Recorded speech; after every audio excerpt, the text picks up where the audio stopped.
Čau.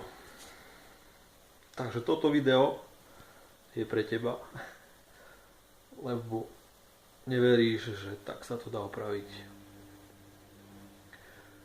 Problém je s grafickou kartou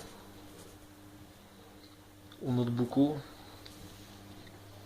ktorý neštartuje. Pozrieme si. Takže zapínam notebook.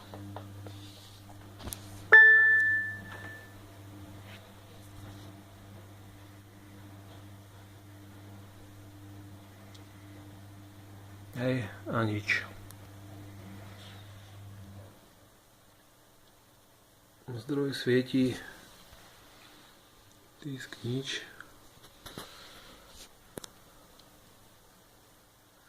Nič sa nedieje.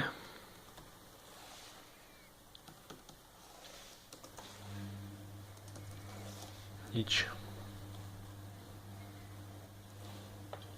Môžeme to vypnúť.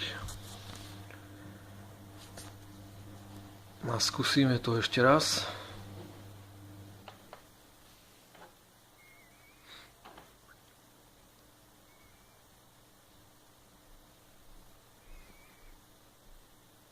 Nič.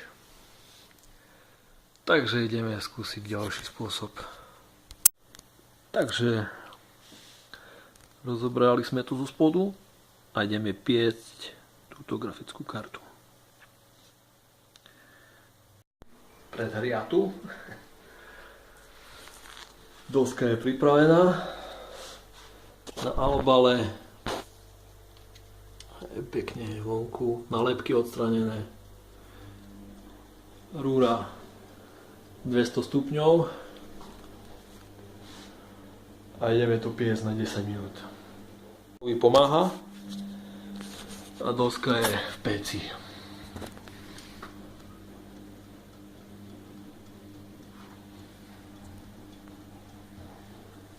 Kto nemá gule, nech to neskúša.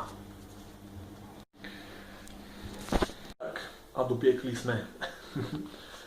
Trochu to tu vonia, keby pizza, alebo čo. Tu je tá doska.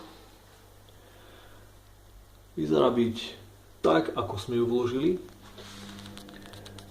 V poriadku. Necháme to vychladnúť pol hodinky a uvidíme, aký bude výsledok. Čau. Takže grafika je naspäť založená.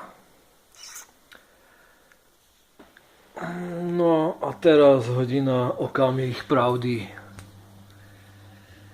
Všetko svieti, jak má.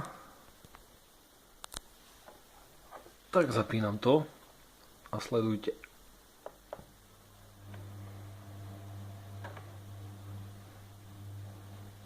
Ha! Čo som vám povedal? Čo som vám povedal? Že to bude fungovať. Volajte ma Herkules.